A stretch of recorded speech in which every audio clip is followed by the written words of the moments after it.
All right. Chapter 2.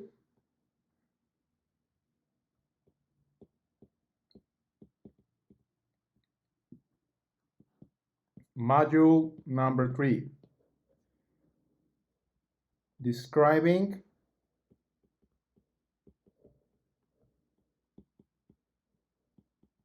quantitative distributions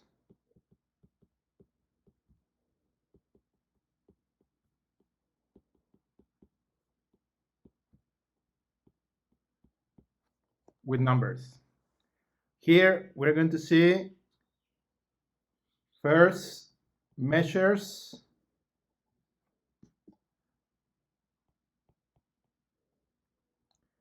of center.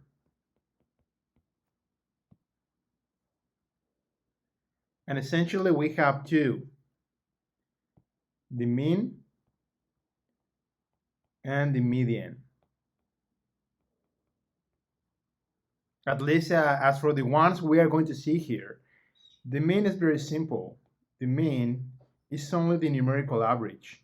If you have a finite amount of numbers, x1, x2 up to xn, you only add the numbers x1 plus x2 and so on up to xn and divide by what? By the total amount of numbers. So yeah, the mean is only the numerical average, the common numerical average. Another way to write this, and you're going to see this notation in the book, is with the sigma notation. If you took the course Calculus 2, you'll learn about this notation. It's very useful when you have to specify sums. For example, I can write this as from 1 up to n, xi, and divided by n. You see? It's the same. This one is the same as this. This is indicating the sum of these numbers. All right, so this is the mean. The other one, something that you don't know, or maybe for most of you is going to be new, is the median.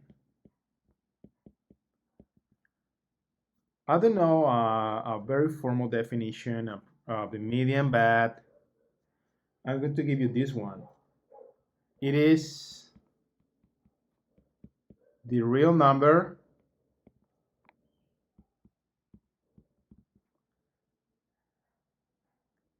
exactly in the middle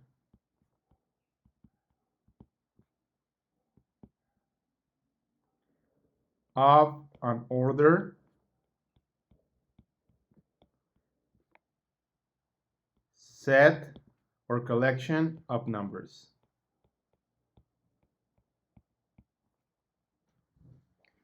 So for example,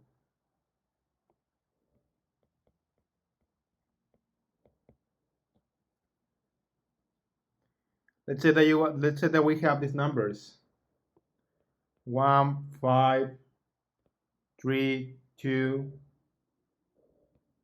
10, 8, and 11. And we want to find the median for these numbers. Yeah, the number that is exactly in the middle. So what we do, first notice when you are computing the median by hand, you will have to take into account the amount of numbers. In this case, we have 1, 2, 3, 4, 5, 6, 7. 7 is odd. How to compute the median is going to depend as to whether the amount of numbers is even or odd. In this case, it's odd. So first, we arrange the numbers. Arrange the numbers in either increasing or decreasing order.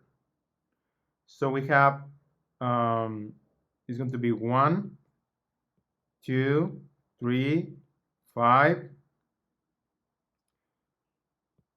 8, 10, and 11. You see that? 1, 2, 3, 4, 5, 6, 7. So seven numbers arranged in increasing order. Once you have this, what is next? Identify the number that is exactly in the middle. It's going to be simple because once you have chosen the number, you will have left to the right the same amount of numbers as to the left. For example, in this case, the median is 5.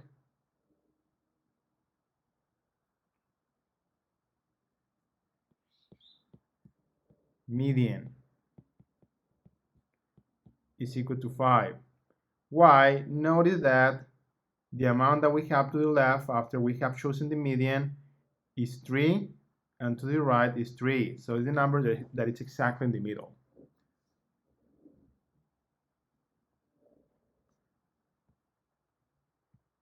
What happens when we have an even amount of numbers? Well, again, most of the times you will have to we're going to compute this by using Minitab or any other software. But you want to do it by hand. Let's say that, for example, we have this set 2, 4,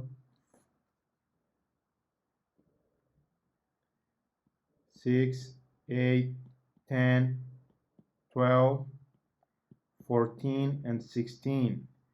So given this, let's find the median. In this case, we have 1, 2, 3, 4, 5, 6, 7, 8 numbers. What is going to be the median in this case? Well, the median in this case is going to be the average of the two numbers in the middle. In this case will be 8 and 10. You see that? Notice how once I have chosen these two numbers, we have to the left three numbers, 1, 2, 3, and here two numbers, 1, 2, 3. So the median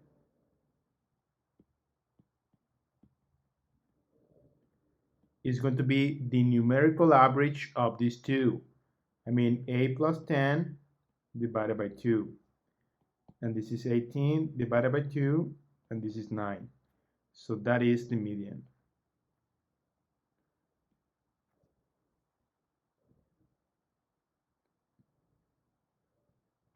So just notice that in this case, the median is 9. It's not part of the data set. I mean, it's not part of the numbers.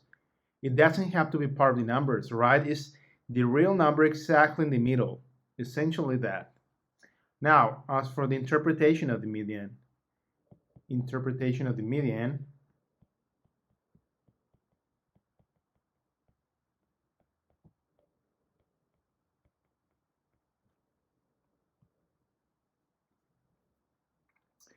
when most of the times you're going to be given the median, yeah, and maybe you're not going to know all the raw data. I mean, all the numbers, all the values from which the median was computed. So when that happens, you will have to use that information to interpret. I recommend to do that, to draw a diagram like this when you are interpreting the median. Let's say that we have a given data set, a collection of numbers that is already in order. I want to call this data set. That can be represented by a segment of line. What do we know about the median? No matter by at this point that we don't know all the numbers, we know that the median is the number that is exactly in the middle. Median. So what can we say about the median? That 50% of the values are less or equal than the median, and 50% greater or equal.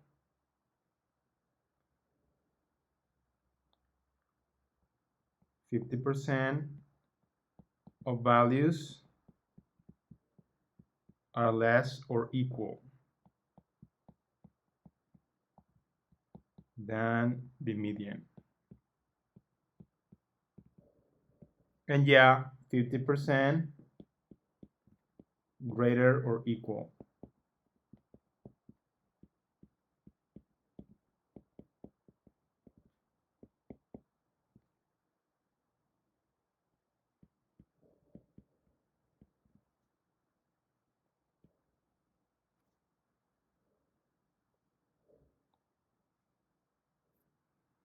You see, less or equal, greater or equal. So you will have to take that into account when you're giving the median for something.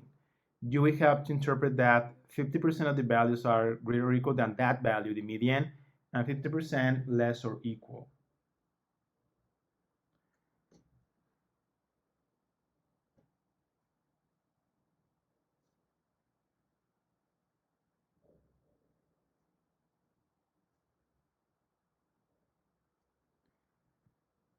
Next, measures of spread.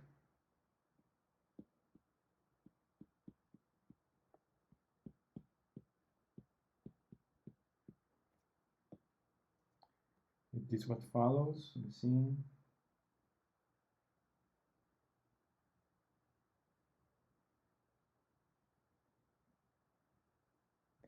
Yeah, measures of spread. To measure the spread of the values for a given data set, we're going to be using here mainly two measures, and maybe you have heard about them, but maybe you don't know how to interpret them. All right, you're going to learn that here. First, the variance. The variance is going to be denoted by the symbol lowercase s raised to the square. I can write this better. Lowercase s raised to the square, and it's going to be what? It's going to be defined like this. You subtract every value minus the mean raised to the square. You add all the values and divide by n minus 1. So, let me check. I just want to point out something. Oh yeah, I'm sorry. Here, I said this is the mean. I mean, this is correct, but the common notation that we have to denote the mean in the book is going to be this one. So please take that into account. This X, like an X bar, represents the mean. I didn't put it, but now I do it. This symbol means the mean. Yeah, I'm sorry. So go back to the variance. So notice here we have the mean. This X bar is the mean. So how to use this formula? Well, there is one exercise in the homework on Achieve where you will have to do this. You can say that you will have to do this by hand, but maybe it's going to be the only time when you are going to be required to complete this by hand. Usually you will have you're going to be able to use software like Minitab. So I'm going to focus in the interpretation instead. So this is the variance. The other measure that is equivalent to this one is the standard deviation.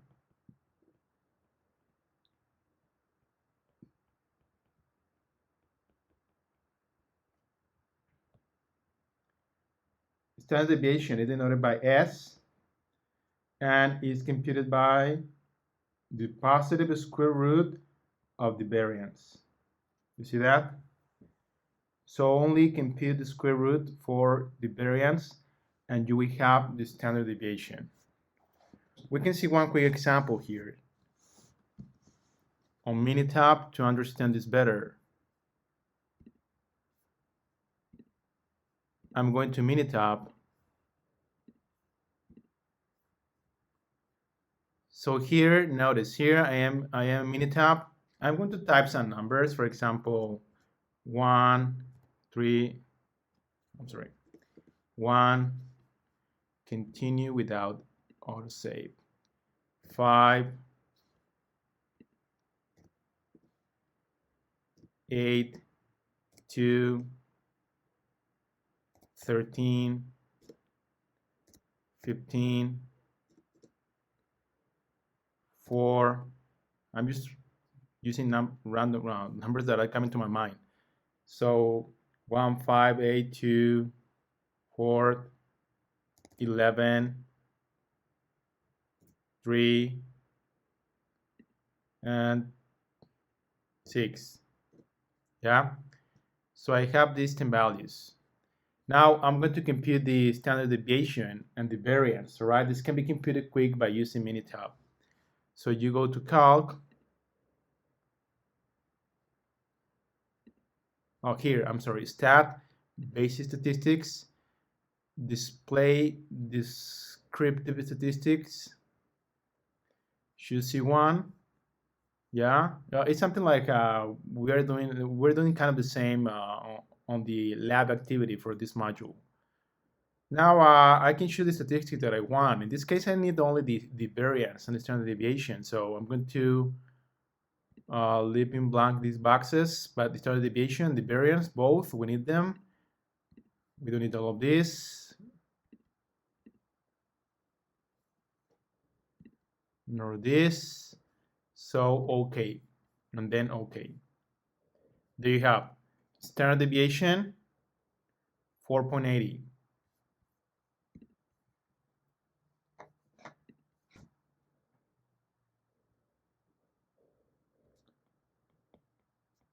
Example from Minitab.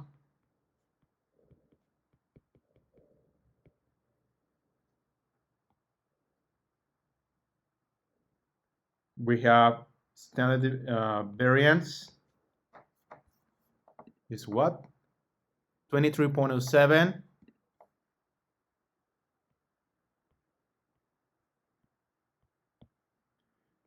And the standard deviation,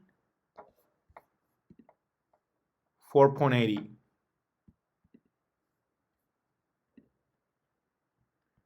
4.80. You can verify that you're going to obtain this value by taking the positive square root of this one. So how can we interpret this? Well, we can say that the average variability of each value in the data set respect to the mean, or you can say variability in general. I think that's okay. Respect to the mean is. Now, one thing about the standard deviation and the variance, what do? They try to measure exactly the same. The only point is that variance does it in units raised to square units. And this one, the standard deviation does it in normal or common units. That's the difference, but they try to measure exactly the same. So in this case, when you can, I prefer to use the standard deviation. Notice the standard deviation is 4.80 units.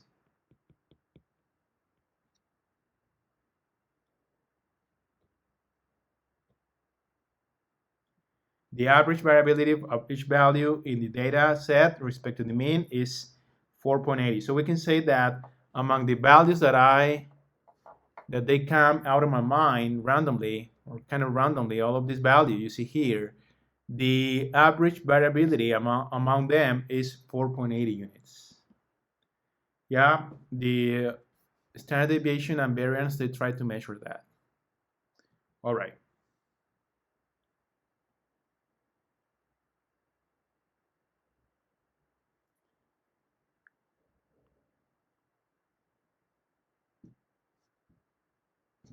Let's continue.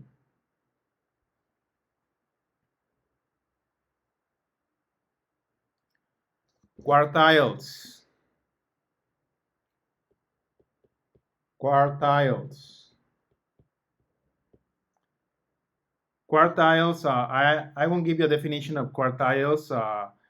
Rather, I will explain how they work or how you should interpret them, because again, you are not going to compute that by hand. You are going to access software to do that.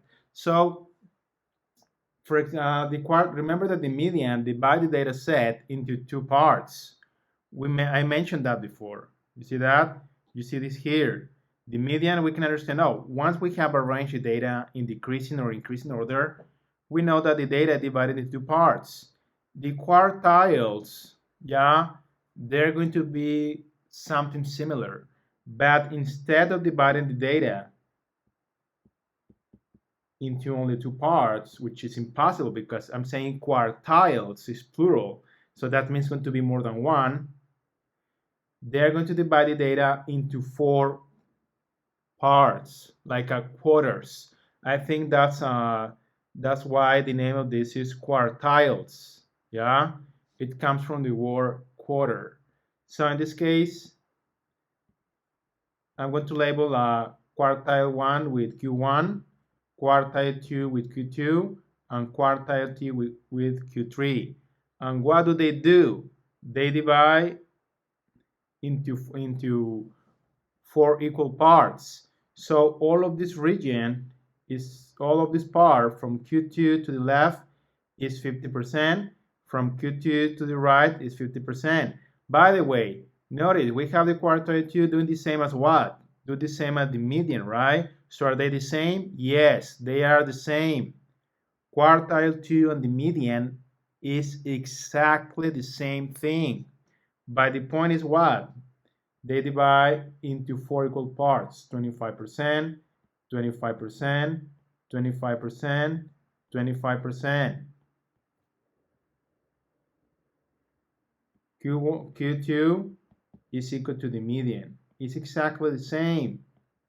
Now, based on this, again, if you're given the quartiles, you should be able to interpret what's happening there. For example, quartile 1. We're going to see one example from the assignment on a sheet. But by now, what can I say about Q1? I could say that 25% of values are what? Notice Q1, what is the portion that it has to the left? 25%. So less or equal than Q1. And what is the portion to the right? 25 plus 25 plus 25, 75%. 25% of the values are less or equal than Q1, and 75% greater or equal than Q1. So when you have the quartiles, if you forget how to interpret this, I strongly recommend to draw a diagram like this so you can know how to interpret. Of course, I can say the same. I can say similar things about the quartile 2. Quartile 2, the median, so we know how to interpret that. What about the quartile 3? I could say how much is to the left, to the right? 25%. 25% of the values are greater or equal than quartile 3. How much percent is to the left? 25 plus 25 plus 25, 75%. 75% of the values are less or equal than quartile 3. See that? So please take that into account. I won't show you how to compute this by hand. In this case, I think we can do it. If we need it, we're going to use a Minitab. I will let you know how to do the Minitab later when we see the exercises from Achieve. And given this, once I have defined the quartiles, there is another concept related to that, and it's going to be very useful to compute something, or to graph, to create something called the box plot. It's the concept of the defined number summary.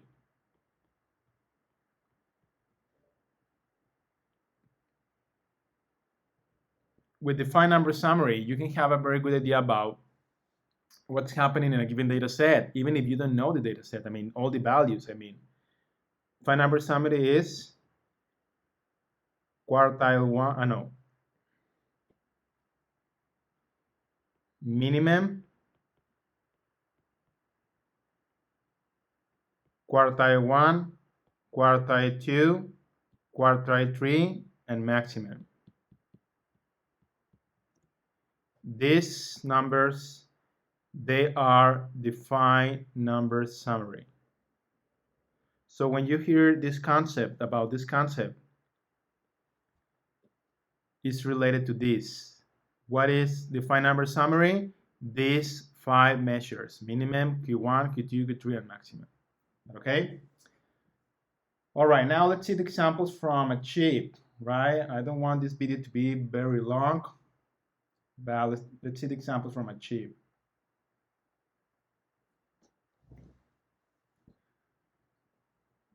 All right.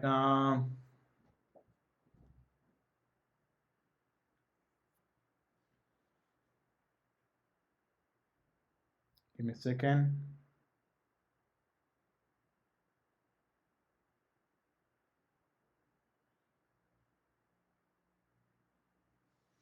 Oh yeah,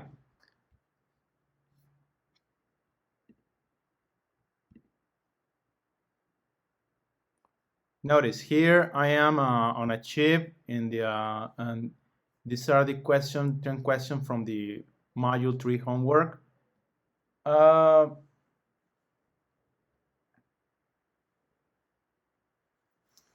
I'm going to be using here the student preview. Is that okay? In this way, I can see quick the answers, but I don't want you to have the answers only like that.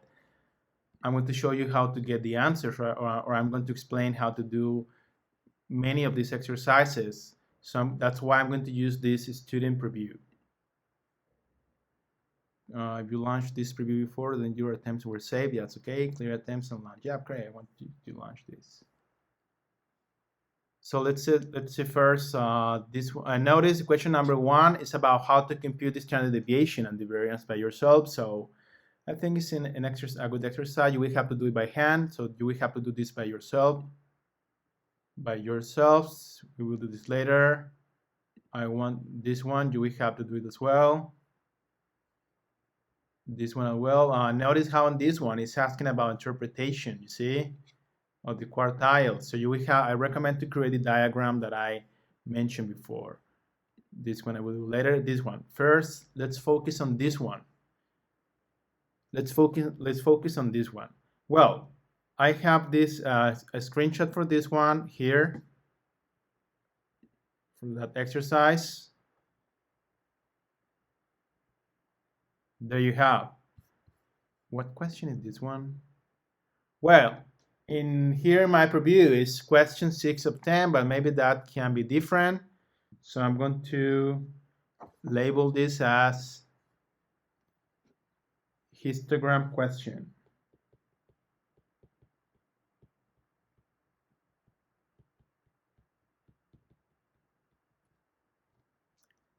Now, what is a histogram? Maybe you have heard about that. A histogram is a way to summarize graphically a given numerical data set.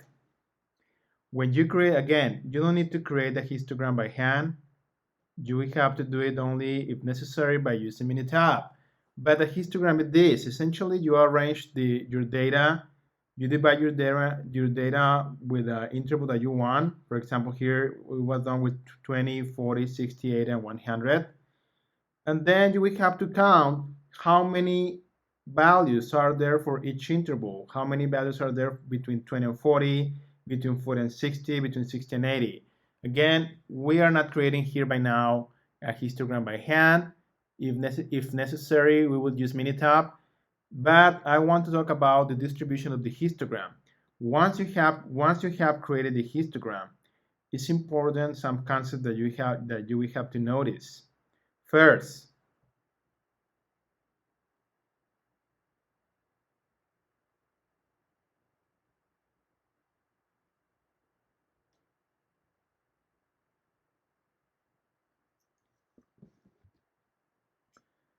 the first one, this one. And notice, if you try to draw, well, to locate the midpoint at the top for every rectangle here,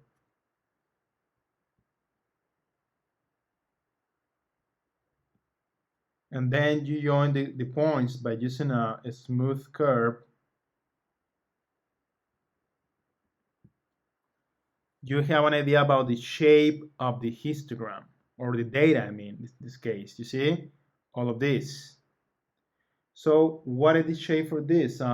When this happens, when we have the long tail to the left, we say this is skewed to the left. So this one is skewed left. And what is this unimodal and trimodal and bimodal? Well, in this case, it's going to be only the peak.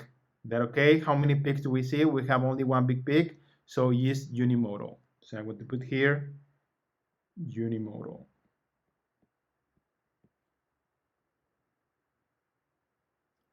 This one, notice again, draw the shape, the distribution.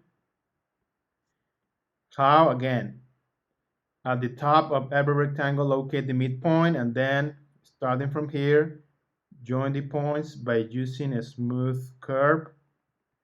And there you have. You see, if you see this shape, looks more like a symmetric. So this is the answer, symmetric.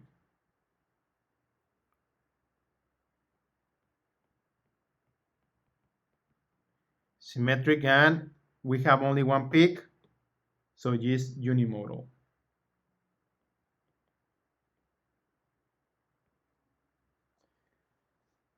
And you can do the same for the other ones. This, this. Join the points. Smooth curve. And notice here, what do we have? In this case, we have the long tail to the right. So that means that this is skewed to the right? Yes, exactly.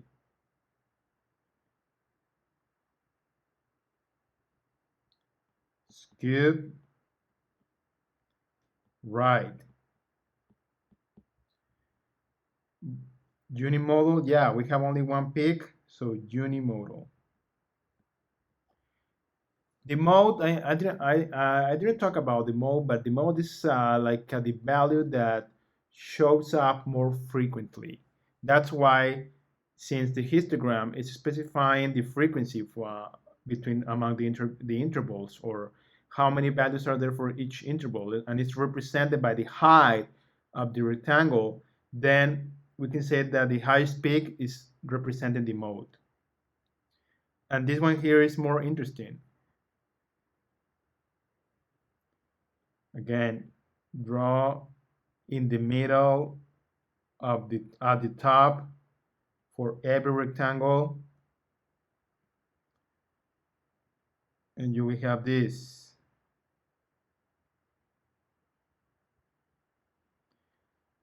So this one doesn't seem to be neither skewed to the right nor to the left, right?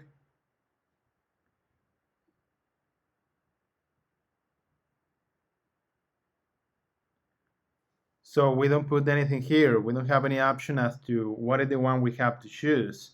It's not skewed to the right, it's not skewed to the left, and it's not symmetric. So don't put anything as for these answers. But here, what do we have? Notice that we have like a two peaks. You see that? So it's going to be what? Bimodal.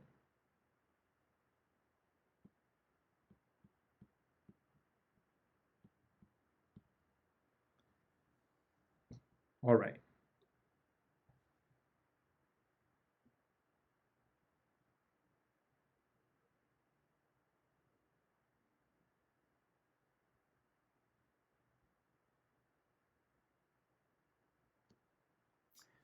Very well. Now let's see the other example, the other exercise. Here we will have to use Minitab. Go to Minitab. What is the question is that one from the Guinea pigs. I did this one with later.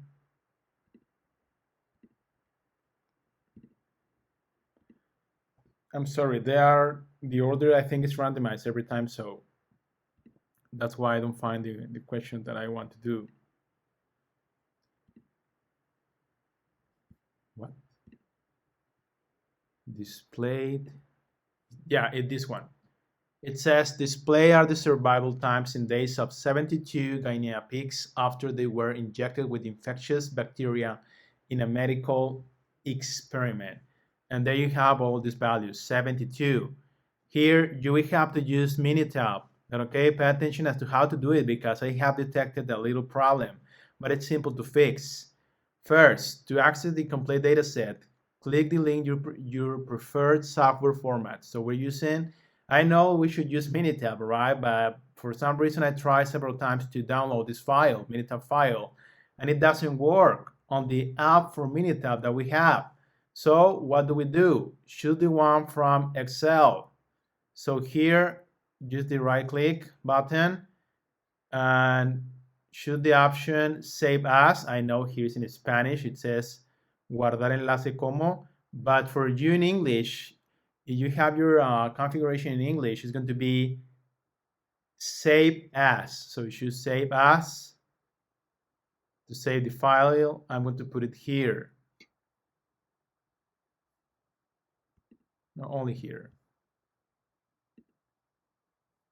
And there you have. Now open this. This is the file. Open it. Once you have it, again, go to archive and again, press again, save as. It says here in Spanish, guardar como, but in English is save as. Save as. And what is the problem? In the format for the file, you will have to be sure that you choose the extension .xlsx. I repeat, you will have to download the Excel file, save that in your computer, open the Excel file, and save it again, but with this extension .xlsx. If you don't do it like that, maybe you won't be able to open this in the application for Minitab that we're using. I tried several times to open that with the other extension and it didn't work. With this one, it worked, and I hope it works right now that I'm recording this video. So save this with the extension .xlsx. I'm going to put here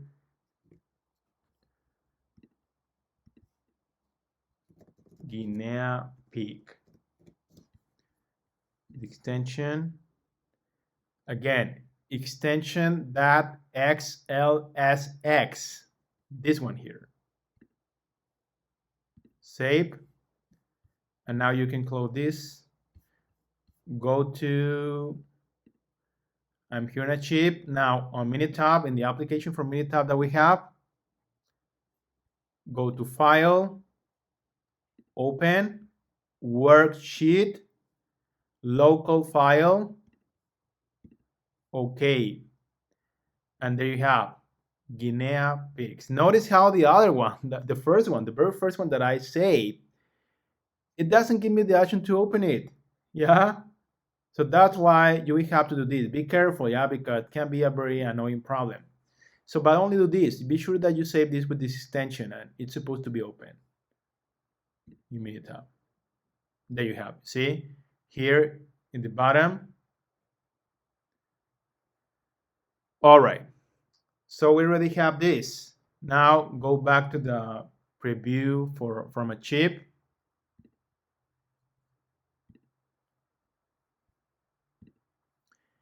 It says to access the complete data set, click the link for your preferred, or we already did that. Using the software of your choice, plot a histogram of data and describe the distribution of survival times. So you will have to create a histogram. How to do that? You will have to do it in Minitab. Go to Minitab, choose Graph. You see in the menu for graph, you're going to see several graphs that we're going to be using here in the course. The one that is for our concern right now is the histogram. Type histogram, choose simple, and the variable. And by now, you don't have to choose anything else, right? I think we can modify the intervals, but we don't have to do it. So let's use the standard things. So we have days, the variable days in the box, and then OK. And there you have the histogram. You see that? What do you see of this histogram? I think that is skewed to the right. So we're going to be using this to respond to the next questions. I have it here. All right, first question. This is a screenshot from the exercise and achieve. It says plot a histogram of the data, describe the distribution of survival times. The histogram is skewed to the right. So it's this option. The histogram shows a clear and pronounced right skew. Now here, which numeric? These are questions from a sheet as well, right? But these are screenshots that I'm using in the when I'm writing the notes. Which numerical summary will you choose for this data and why? Oh, I know the book says there, and I know the answer because I read the answer, but this is quite relative. My recommendation is try to use as many measures as you consider is right. When you're going to now analyze a data set, one measure most of the time is not going to be enough. Can be very misleading, right? If you can know the distribution, you can have the histogram, box plot, the mean, median, standard deviation. At least the measure we're using here, I think that's going to be enough to make a reasonable, good analysis. So the answer here is the first one, this one. Because of the skew, we should choose to summarize the data using the finite number summary. Now, what is the finite number summary of this data? Finite number summary, remember what that is? Minimum Q1, Q2, Q3, so we need to compute that. Go again to Minitab. Then again, here in stat, basic statistics, we need to find the minimum, maximum, Q1, Q2, Q3, and maximum. So basic stat, display descriptive statistics, right? Variable C1 that is called days.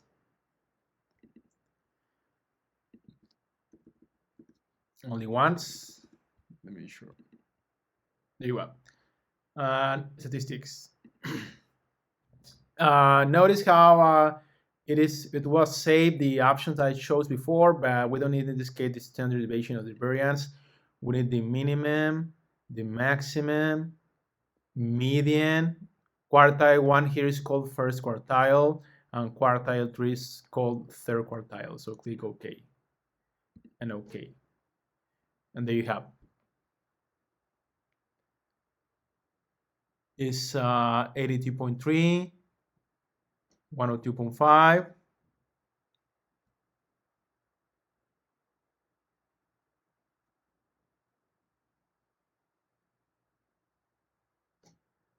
And we need to put these answers in we have to put these answers in your box to respond. So the minimum is 43. Q1 is 82.3.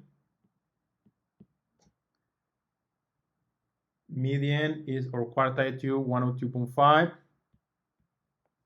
Q3, 151.5. And the maximum, 598.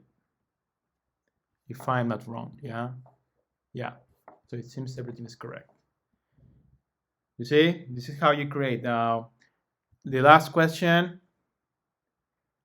How does the finite number summary reflect the skewness of the distribution? Another ambiguous and subjective question, but the option here, according to the book, is that the difference between Q1 and Q3, the difference between Q3 and the maximum is relatively much larger. Yeah, notice this is the Q3 and this is the maximum. Maybe we could say that the difference is very much. So the difference between Q3 and the maximum is much larger than the other differences between successive numbers. This indicates a larger spread among the high observations. This is show the data are skewed to the right. And it makes sense, right? This is the histogram. Notice how it is skewed to the right. So yes, we would choose this one.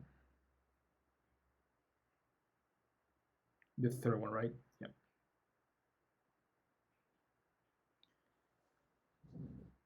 All right.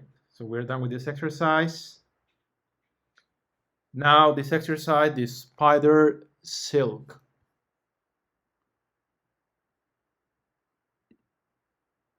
This is from Achieve. I am in your questions. Spider silk.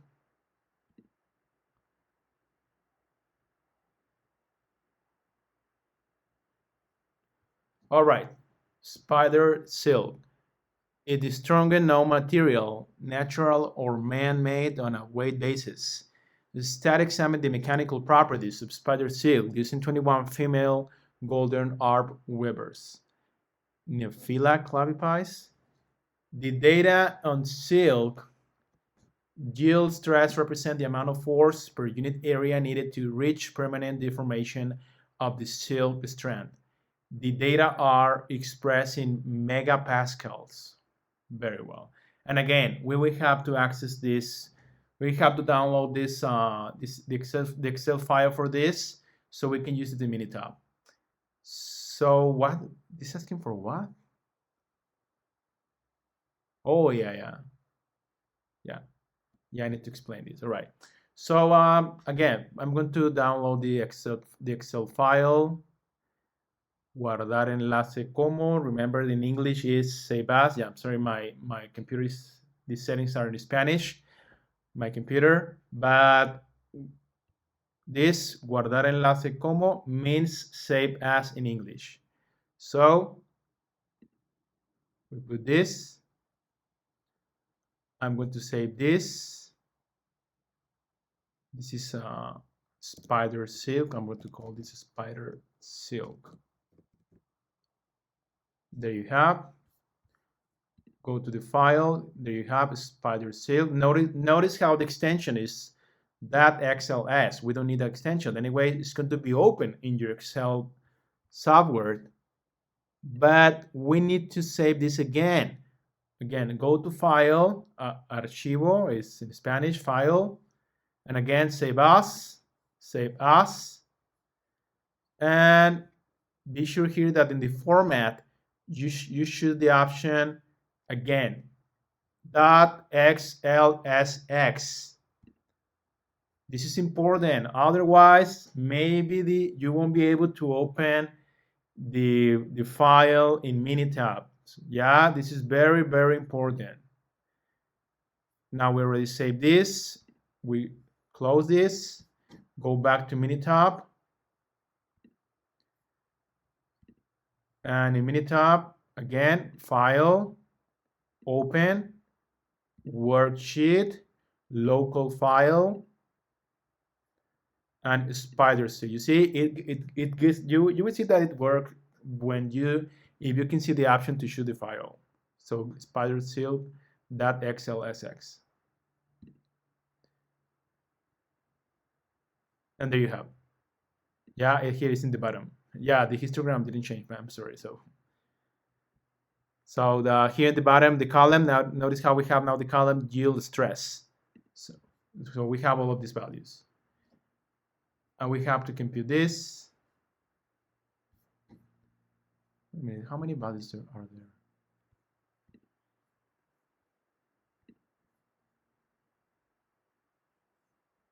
Only 21?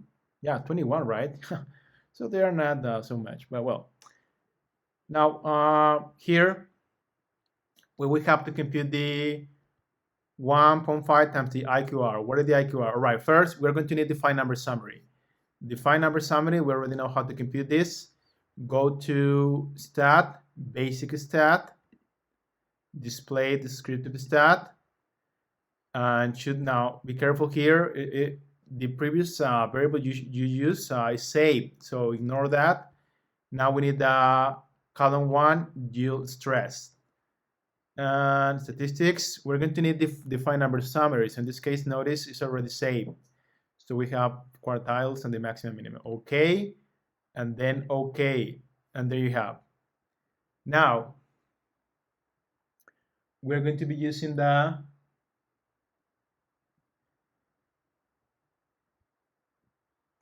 we need the interquartile range.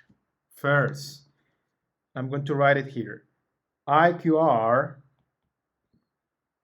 It is called the interquartile range.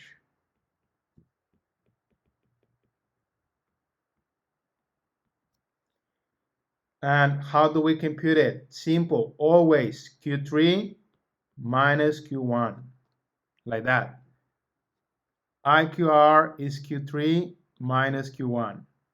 That okay? So it says calculate 1.5 times IQR. First, we need to compute IQR. So I'm going to do it here, no problem. IQR is Q3 minus Q1. What is Q3? Go to the Minitab. Q3 is 354.9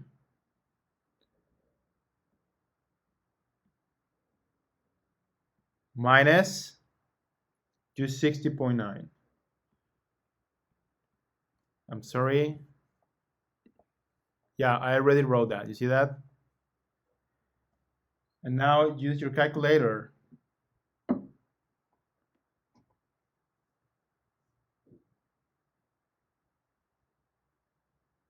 354.9 minus 260.9. I got 94. So that is the IQR. 94. So keep that there. IQR is 94. So now just multiply 94 times 1.5. You see? And this is what you have to put in the box. Oh, I put it twice. Only you have to put it only once. 1.5 times IQR. 94 times 1.5. I got 141. We have to enter that in the box.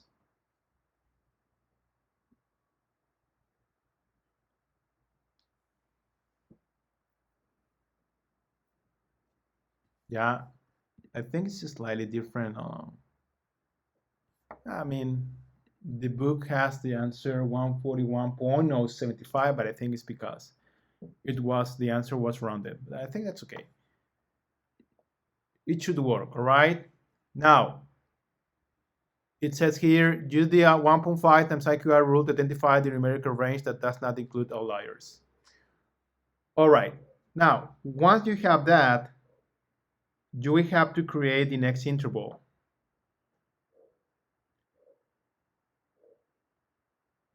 Create, oh, I'm sorry, this is not, looks very good.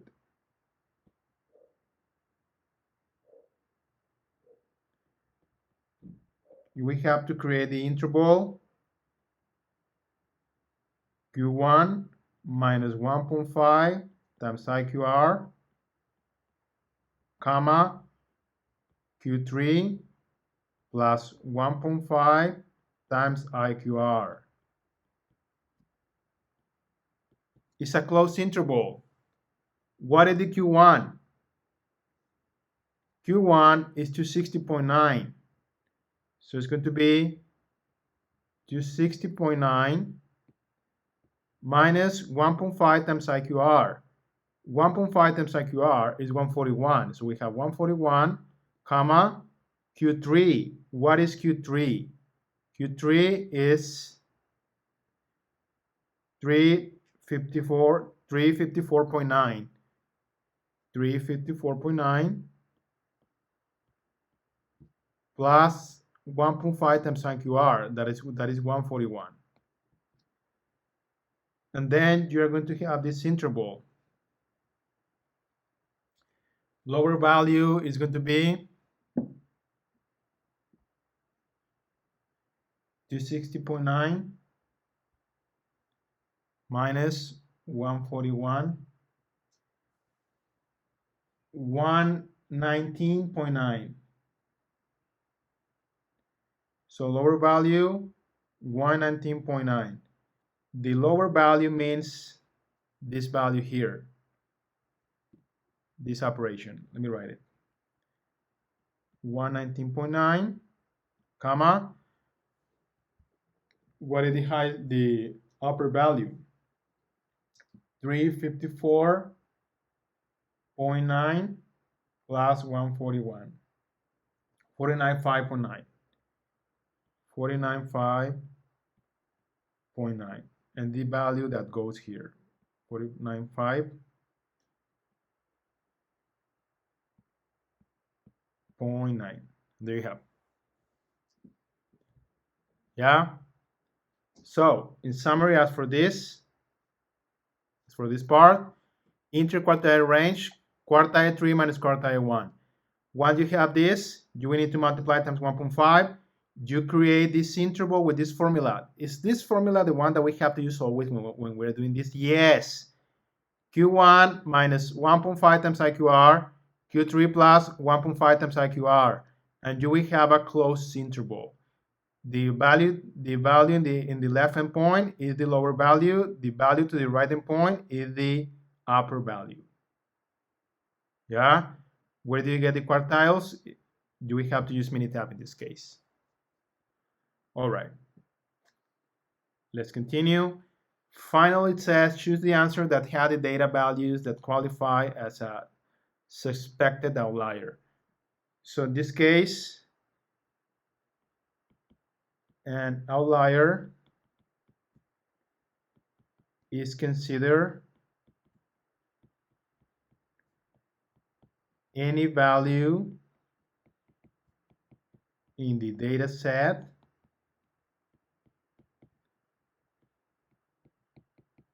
outside what? Outside the interval we computed before, this interval.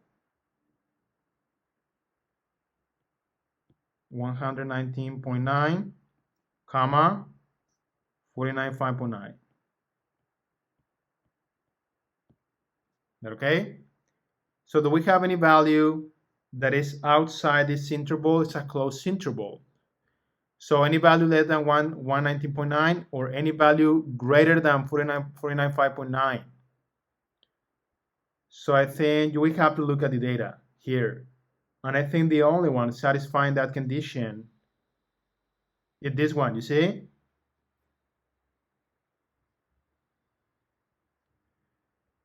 This one. 740.2. So yeah, it's this one.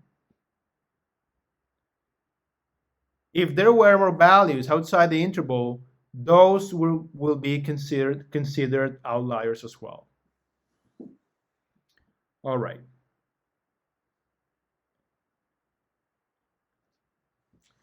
Now, this is another problem from the exercises on Achieve. I think it's this one.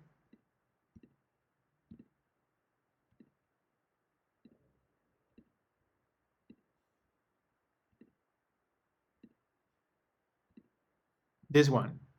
Yeah, it's this one. So I have a screenshot for this one here. It says, suppose a biologist studying the population of fish in freshwater lakes. He collects data on the number of different species of fish found in 20 lakes. The box plot displays the result of the study with species of fish in intervals of 50. Create a finite number summary of the data set. Round values to the nearest 25 species.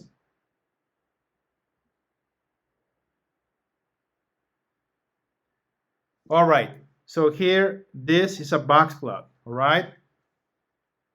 I haven't explained how to create a box plot, but if you need it, you will need to create this by using Minitab. In this case, we're given one. But for example, you want to know how to create a box plot. We can use one of the data sets from Minitab. For example, for this one, I think we can use for a larger data set, the one for this one, right? For the day, I think this was a days of incubation. Oh, well, anyway, I'm going to create the box plot for this one, right? I mean, we're not needing this for the question, but I want to show you how to create it. You go to graph, and again here in this menu you will have many graphs. So only look for the option that you need. Box plot. You see that? It's here. Box plot. Simple in this case. Choose the variable days, and then I think interquartile range box. Here put transpose x and y axis. So it showed this as it is shown in the homework from Achieve. Okay, okay. And there you have. This is the box plot. Again, this is not the box plot for the question I am responding. I am only saying to you how to create the box plot if you have the data set. But I'm going to explain how to interpret the box plot for the homework on Achieve. So go back there. There you have in this part. All right. Essentially, the box plot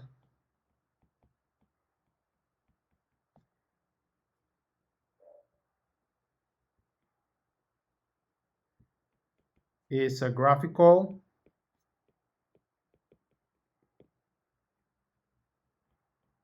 representation of the defined number summary.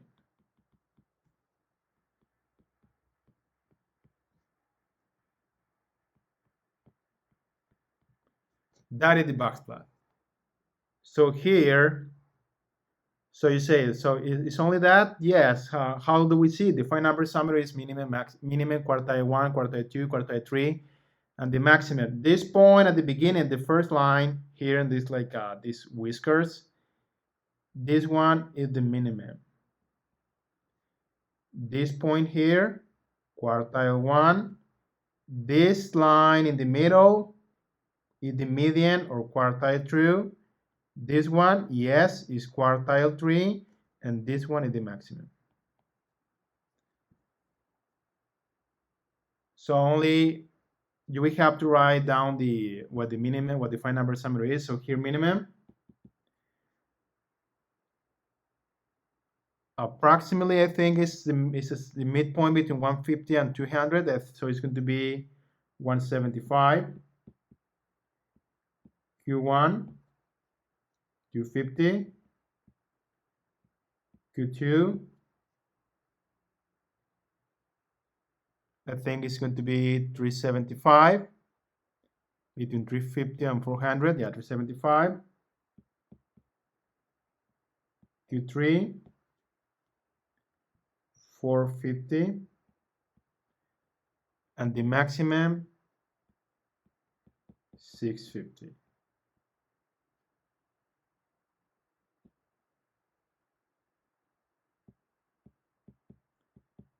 And that's all. See? So you know how to create the box plot, and how to interpret the box plot. Well, it's going to depend that you know how to interpret the quartiles. Is that okay? We're going to be using the box plot later in the course. All right. Finally, this question that is also on the homework from Achieve is this one, right? A distribution of the number of graduate students over the past 13 years in the math department is shown in the plot. What is this? What kind of plot is this? I'm going to explain that. This is called a stem plot or stem and leaf plot, but I prefer to call this only stem plot. What is a stem plot? A stem plot is very similar to the histogram. It counts for the number of values that there are for a given interval. But in this case, the frequency or the intervals with quotation marks, they are represented only by one digit. For example, here, given the nature of this data set, it says distribution of the number of graduate students over the past 13 years is shown in the plot. Distribution of number of graduate students. So this, how do we read this? 1 and 6, only pay attention to the first digit and the second digit in this case. So one value that occurs is 16. How do I know that? Because it's 1 and 6. The first digit, second digit, 16. Another value,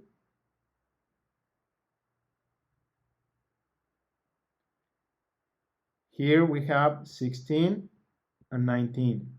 Here we have 24, 24, 25.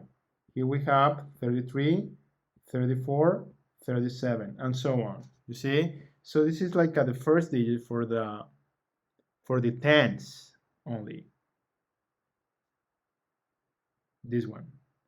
And then you combine this with each second digit to create the numbers. You see that?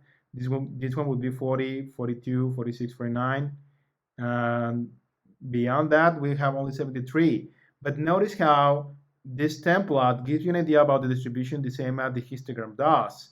We can say that this, if we observe this in our position, we're going to see that most of the values are between 1 and 4, or most of the values are in the 40s. You see that? Or less than 40. But in this case, I think we're not using this template here. I mean, well, how to create that. But anyway, I wanted to show you how to respond to this question because it's a question from the answer from the homework. But now, once we know this, what is the smallest number of students? Well, if you know how to interpret this, you will see that the answer is going to be what? The smallest number you see here is what? 16. What is the largest number? Largest number you see here? 73. And that's all. And that's all. We don't have any more. We don't have the other questions. I think I have responded to several questions from the homework achieved. If you have any other question, please let me know. Send me an email. Use the schedule office hours, or send me an email so we can arrange a virtual meeting. By now, I think you're going to be okay with this. All right? Yeah, the video was long. I'm sorry for that. Fortunately, we don't have to do very long videos later. I think the video should be concise, right? But in this time, we had a lot of material, and you have to do many things on many tabs in the homework. That's why I prefer to do like that. All right, see you.